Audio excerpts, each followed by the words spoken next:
रात के ठीक 2 बजे थे और पूरे शहर पर एक डरावनी खामोशी छाई हुई थी। टूटी हुई खिड़कियों से गुजरती हवा सीटी जैसी आवाज कर रही थी और खाली सड़कों पर बिखरे कागज इधर उधर उड़ रहे थे। कभी यही शहर रोशनी और जिंदगी से भरा रहता था, लेकिन अब यहाँ सिर्फ तबाही और डर का साया था। अहमद एक सुनसान सड़क पर धीरे धीरे चल रहा था। उसके हाथ में एक टॉर्च थी जिसकी हल्की रोशनी अंधेरे को चीरने की कोशिश कर रही थी।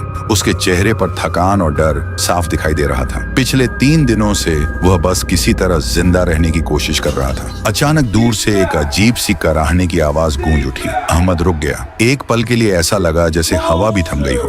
तभी अंधेरे में एक परछाई हिलती हुई दिखाई दी। जैसे ही टॉर्च की रोशनी उस पर पड़ी, अहमद का दिल लगभग रुक गया। वह इंसान नहीं था, वह एक ज़ॉम्बी था। उसकी त्वचा सड़ी हुई और काली पड़ चुकी थी, कपड़े फटे हुए थे और उसकी आंखें खून की तरह लाल चमक रही थीं। वह धीरे धीरे अहमद की तरफ बढ़ने लगा, जैसे उसे अपने शिकार की गंध मिल गई हो। अहमद पीछे हटने लगा, लेकिन तभी उसे एहसास हुआ कि वह अकेला नहीं है। चारों तरफ से कराहने की आवाजें आने लगीं। अंधेरे से एक नहीं, 2 नहीं, बल्कि दर्जनों ज़ॉम्बी निकलने लगे। उनके घिसटते कदमों की आवाज सुनसान सड़क पर गूंजने लगी। अहमद का दिल जोर जोर से धड़कने लगा। मुझे यहाँ से निकलना होगा, उसने खुद से फुसफुसाते हुए कहा। अचानक वह मुड़ा और पूरी ताकत से दौड़ने लगा। ज़ॉम्बी भी उसके पीछे लड़खड़ाते हुए भागने लगे। उनकी डरावनी चीखें रात की खामोशी को चीर रही थीं। अहमद एक तंग गली में मुड़ गया। सामने उसे एक पुरानी और जर्जर इमारत दिखाई दी। उसका दरवाजा आधा खुला हुआ था।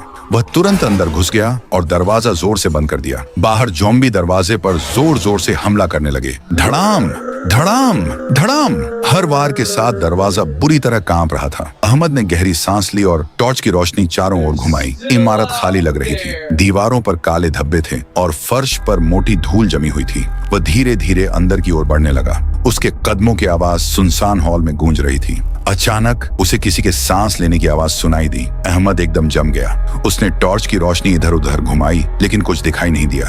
कौन है वहाँ? उसकी आवाज डर से कांप रही थी। कोई जवाब नहीं आया, सिर्फ सांसों की आवाज जो अब पहले से ज्यादा पास लग रही थी। अहमद का दिल ऐसा धड़क रहा था जैसे अभी बाहर निकल आएगा। धीरे धीरे उसने पीछे मुड़कर टॉर्च की रोशनी डाली। अचानक रोशनी में एक डरावना चेहरा उभर आया। वह भी एक ज़ॉम्बी था, लेकिन बाकी सबसे अलग। उसकी आंखें पूरी तरह काली थीं और उसके चेहरे पर एक अजीब सी डरावनी मुस्कान थी। वह बिल्कुल अहमद के पीछे खड़ा था। अहमद की चीख पूरे हॉल में गूंज उठी। उसी पल बाहर का दरवाजा टूट गया। दर्जनों ज़ॉम्बी इमारत के अंदर घुसने लगे। अहमद पीछे हटता गया, लेकिन अब बहुत देर हो चुकी थी। टॉर्च उसके हाथ से गिरकर फर्श पर लुढ़क गई और उसकी रोशनी गोल गोल घूमने लगी। आखिरी चीज जो अहमद ने देखी, वह अंधेरे में धीरे धीरे उसकी तरफ बढ़ती सैकड़ों लाल चमकती आंखें थी और फिर चारों तरफ सिर्फ चीखों की आवाज रह